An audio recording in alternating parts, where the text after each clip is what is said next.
Welcome to BWB Brunch with Books, where we reignite the joy of reading in those who have lost this amazing habit and inspire you to dive into two books every week. One book is a fiction and the other is a non-fiction. We uncover life-changing, relatable insights from these most thought-provoking bestseller books of the century. Tune in and let us distill the essence of these treasure reads into actionable life skills, perfect for a busy life like yours. Be part of this enlightening session to gain wisdom, which you can apply in your daily life very easily, even if you don't have time to read. Follow us and participate in the month end Sunday session, Brunch with Books, with exciting prizes to win. And that's where I give Dr. Geeta the opportunity to tell us today what are we learning. Over to Dr. Geeta.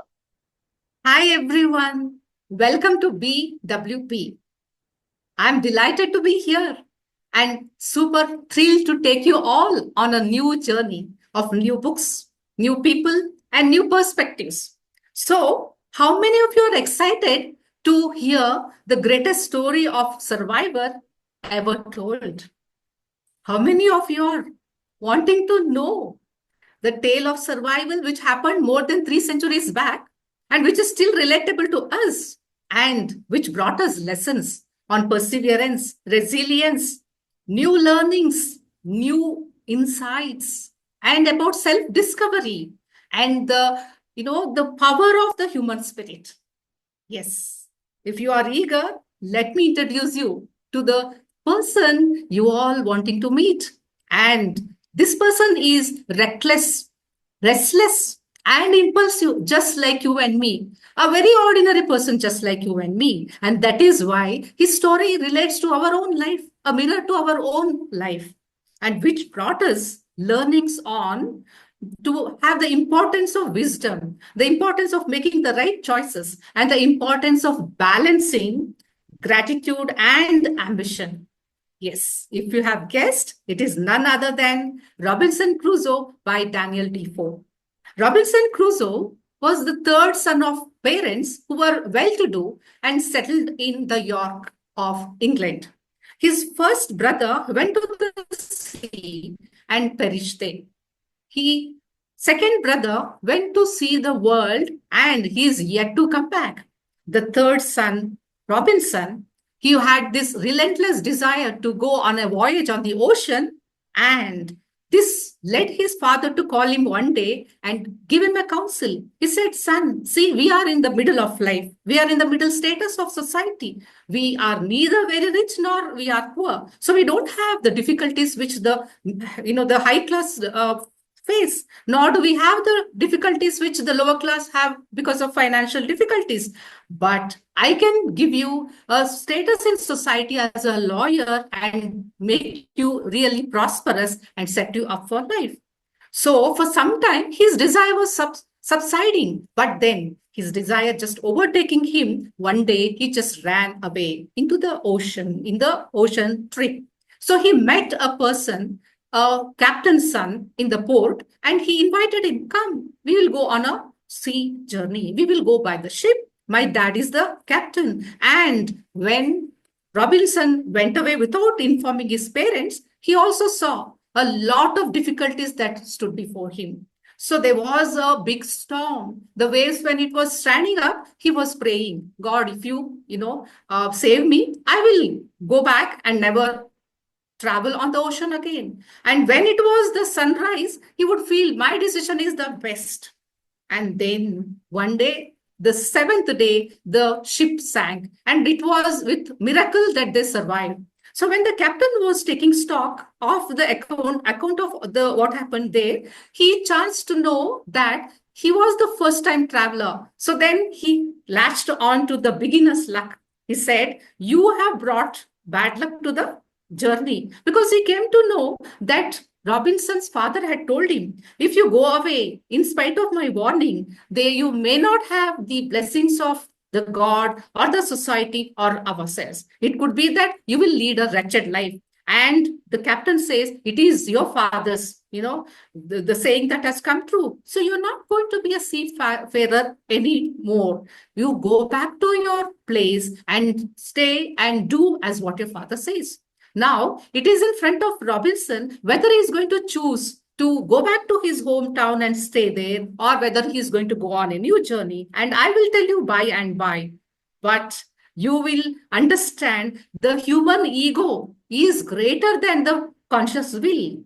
And when it is in life, when we do not take a big action, we take big action without small reflections, that calamity is just round the corner. It is when we just jump into something because we are prioritizing on our impulsive desires without those reflections showing us the path, there is going to be a lot of misfortunes, just as Robinson faced. What do you think, Sritapa?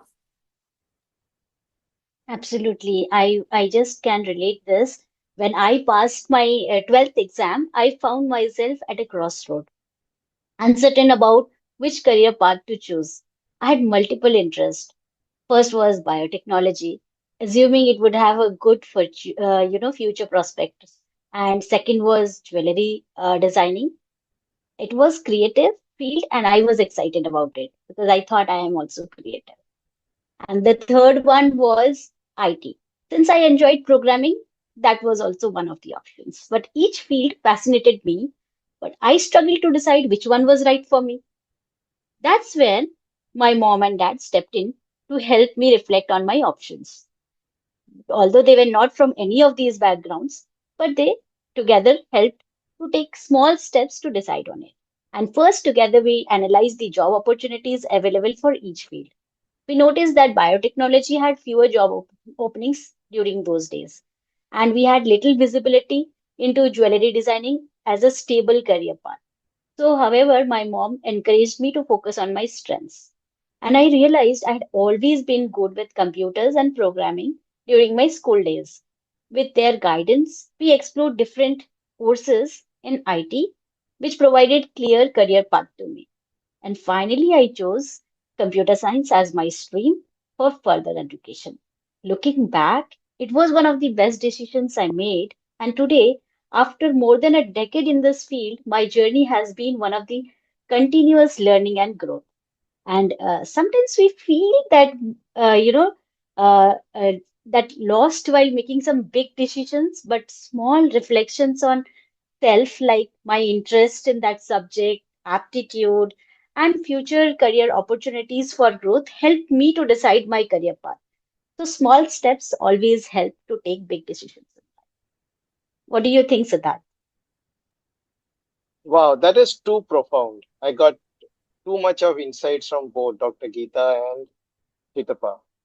And to link to it, I have a reckless story to talk about. So this was the time when I was driving, and I was learning. I have already learned driving, and I was driving cars in India. I had gone to US, and I was traveling there as well. It was snowing heavily one of the months. The months where the area I used to stay had almost 15 to 17 inches of snow, and I had learned driving, and but I didn't learn well. My reckless part. And I went out. It was snowing heavily, and without even having a good clue of where to take the turn or not, I just took a turn, and my car bashed into somebody's house. I was reflecting after that. Thankfully, it was a fence which I hit, and I could bear the expenses of fixing that fence. But these reflections left me thinking later that, what you don't know well, you should never get into. And you should also not be overconfident at any point of time. That gives you lots of losses and lots of troubles all your life. That's my learning from uh, my life lessons. And I think these life lessons have made me more mindful now. But continuing the session, I would love to know from Sujata ji now what is there in her learning area. Over to Sujata ji. Thank you, Siddharth, for your insightful incidents. Very relatable incident it was. Now, I would like to anchor the adventurous world of Robinson Crusoe to the shores of BJ Fogg's Tiny Habits, the non-fiction which we would be discussing today. We have seen how Robinson Crusoe disregards his father's advice to lead a stable life and plunges into the unknown, only to find himself battling fierce storms on the verge of disaster. BJ Fogg, in his book Tiny Habits, says that we should start small and take baby steps when we are making big life changing decisions. Now, what if Crusoe had adopted some tiny habits before making such a big decision as launching into unknown seas? He could have thought, after someone gives me advice, I will take one deep breath. This simple act could have served as a mini pause button, allowing him some time for self reflection. Many of us believe that if we fail to be more productive, lose weight, or exercise regularly, then something must be wrong with us. We think that if only we were better, if only we had kept those promises we made to ourselves, we would have succeeded and maybe done better, right? But BJ Fogg says that we are not the problem. Our approach to change is the problem. It's a design flaw, not a personal flaw. By integrating tiny habits of self reflection into our routines, we can steer our lives with greater wisdom and purpose. So now, Jasveer, have you encountered such situations in real life? Over to you, Jasveer. Thank you for that wonderful insight about these habits, Sujata ji. Yes, I'd like to share something from my experience. I'm very averse to exercise. So I decided that if I really want to get going, I should start small, small habits, like small steps towards a good habit. So what I did is the night before, I keep my walking shoes, my clothes ready for the morning. So when I wake up in the morning, the first thing I do after freshing up, I realize that now it's time, let's go for a walk. And then still the lazy mind comes up and says, no, tomorrow. Then I'm like, no, let's go for 15 minutes. So I land up going for 15 minutes. And that progresses to half an hour because once I get out of the house, I realize it's so beautiful outside. There are so many people going for a walk. And step by step, I keep increasing. So from 15 minutes, I move to half an hour to 1 hour now. And that's a great progress I've made to a habit which will help me in the long run. So yes, the approach as well as the small steps have helped me build a good habit. So I feel this is a great way to start. And now let's hear about Robinson Crusoe from Geeta ji. So over to Geeta ji. What a wonderful, advice and insight you have given, Jaspreet. That is so amazing. And I wish Robinson had just heeded what had happened in his own life. His elder brother, he perished in the battle on the ocean, and his, the second brother, he also was not to be seen. He could have taken, lessons from that. Now, he could have gone home and, but his ego was telling him that people will laugh at him, or the society will say something, or his friends will mock. So what he did, he went on a trip again. But this time, he found a friend in a captain who was a good person, and he took him along, and he was a guinea trader. So he tells him, bring some merchandise so you can do some business. And he went there. He learned the trade of navigation, the map reading, or the knowing how to manage the ship. Everything he learned, and then he made a lot of money. He made almost 300 pounds, which was a fortune in those days. And he comes back to the port, a very rich man. Now that was again, and then the captain died. That could have again, kind of like given him an insight. Now this is the time, I settle down and I start a prosperous life for myself. But no, he keeps that money with the widow of the captain, and he again has some merchandise, and he sails with the captain's shipmate who was going on a journey again on the ocean, and he leaves. Now this time it was a terrible time for him, because there was a stormy ocean, and to top it all, there is the pirates who are pursuing that ship. So there were 200 pirates in that ship, and here it were 20 men, and there are 18 guns on that pirate ship, and these had 12. So these 20 men with the 12 guns, they fought valiantly, but those 200 men, they overpowered them. They boarded the ship, they cut the mast, and they killed 8 of them. 12 of them were just taken captive and were sold, like Robinson Crusoe was kept with the captain because he was young and nimble and useful. Other people were sold to the emperor as slaves. And thereafter, Robinson's life as a slave began. And he had to tend to his master, tend to the garden, do the odd jobs, look after the house. And it is such a wretched life, just as his father had foretold, that came to be true. Even God was not going to help him. And this makes me realize that when we take big actions, we really need to have counseling. We need to have the wise counsel of the elders, the experts, because he could have found out whether it is feasible for him, practical for him to go on a journey so soon after. He could have, seen whether he has, just like Sridhapa said, whether he has the aptitude, whether he has a promising career. He could have just known, but no, he just gave into his impulsive desires. So this is really what is happening. What do you think, Shretapa? Yeah, I can absolutely relate. And I have a life lesson to share with you, some very funny one.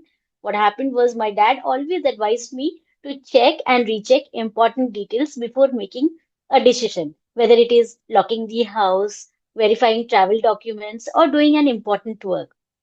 One evening, I learned this lesson hard. In a rush to leave home, I forgot to carry my house.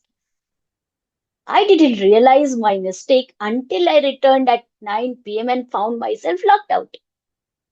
With no spare key, I had no choice but to call a locksmith and get the door opened, which was both time consuming and expensive.